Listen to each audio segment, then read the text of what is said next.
This video is sponsored by British rock band Naughty Juice. The Lennon-McCartney songwriting partnership is perhaps the most famous of all time. However, even though any song written by Paul or John during the Beatles was credited to both of them, Lennon and McCartney, in reality most Lennon and McCartney songs were composed by only one of the two songwriters. But A Day in the Life, the closing track of Sgt. Pepper's Lonely Hearts Club Band, is a rare example of a Beatles song almost 50-50 written by Lennon and McCartney. So let's take a closer look at how this outlandish and magnificent song was composed. A Day in the Life by the Beatles began life as a John Lennon song, with him writing the first two verses after reading a newspaper article about the recent death of Tara Brown, the 21-year-old heir to the Guinness fortune. Under the influence of drugs and alcohol, Brown had sped his car through a red light and crashed into a parked lorry. He blew his mind out in a car. He didn't notice that the lights had changed. After he had completed the first two verses of the song, John didn't know where to take the song next, so he took it to Paul for help completing it. John had started, and he kind of had the first verse. I read the news today, oh boy, and we sat in my music room in London, just started playing around with it, got a second verse, and then we put another section I had, woke up, fell out of bed, tried to comb across my head. So I had that section, so we put that in, and then finished the song up. A Day in the Life opens with 3 verses composed by John.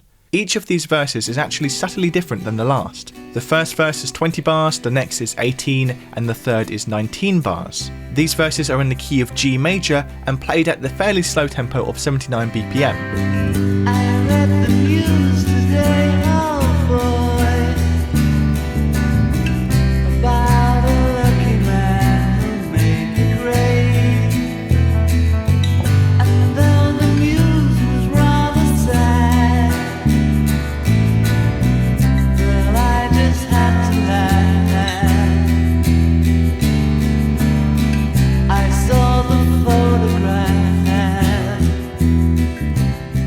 In contrast to this, Paul's section is actually in the key of E major and played at a far more upbeat tempo of 163 BPM, so basically double time. This difference of key and feel between the two sections didn't really cause any issues though, because the transition from one to the other was completely masked by the creative way they chose to move from the first section to the next.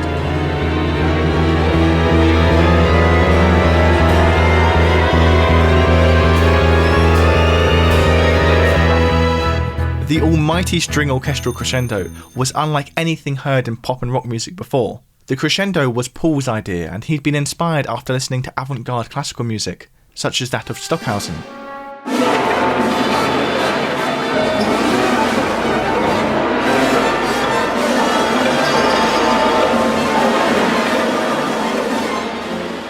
In fact, Karlheinz Stockhausen is one of the many iconic faces gathered in the Sgt. Pepper album art, as a little nod to his influence on the album's closing track.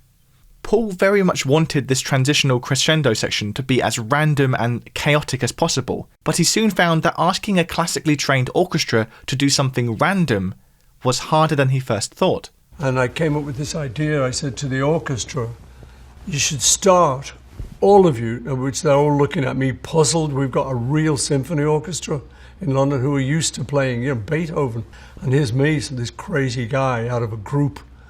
And I'm saying, all you got to do is everyone start on the lowest note that your instrument can play and work your way up to the highest at your own pace. Just if you want to go, that's fine. Or, that was too puzzling for them. And they're all looking at me. And orchestras don't like that kind of thing. They like it written down, and they like to know exactly what they're supposed to do.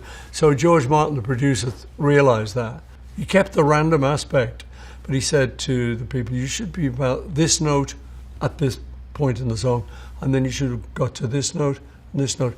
And he left the random thing. So that's why it sounds like a chaotic sort of swirl, Paul's woke up, fell out of bed section of A Day in the Life was already something he'd been working on before John came to him with his opening verses. This section begins with a 4-bar introduction where a repeating E major chord on the piano firmly establishes our new key center. We then set off into an unusually phrased 10-bar loop. Woke up, fell out of bed, dragged a comb across my head.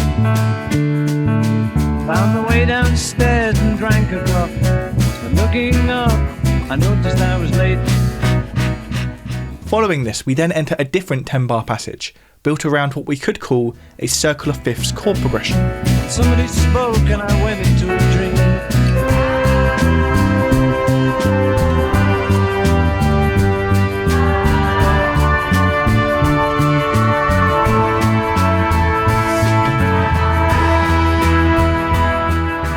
These 5 chords are all related by the interval of a fifth, so although they don't really belong in the key together, the ever-satisfying movement of the perfect fifth makes them work. It's like with each chord change we're taking one step around the circle of fifths.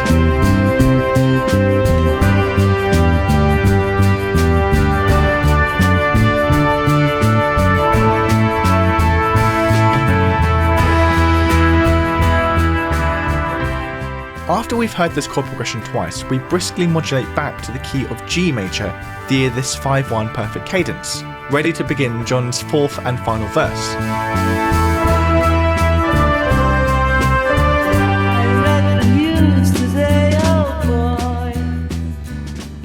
Paul McCartney's contributions to A Day in the Life aren't just limited to his bridge and crescendo sections. It was actually also Paul who added the "I'd love to turn you on" part to the end of John's verse.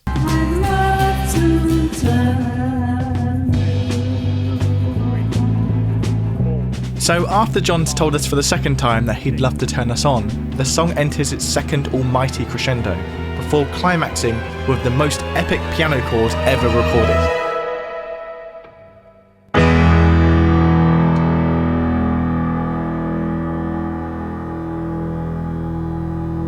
If you'd like to learn more about this massive E major piano chord and the odd loop of nonsense that follows it, then check out my recent A Day in the Life recreation video where I go into more depth about the recording process of this classic song. But before you do that, I'd like to thank today's sponsor, Naughty Juice.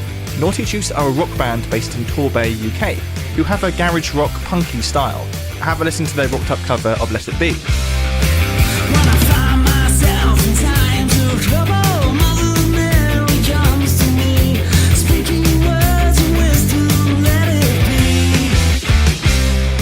and here's a bit of their original song, Bed.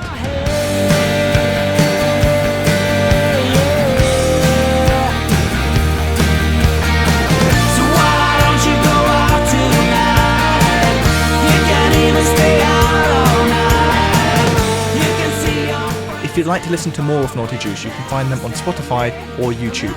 The links for both are down below.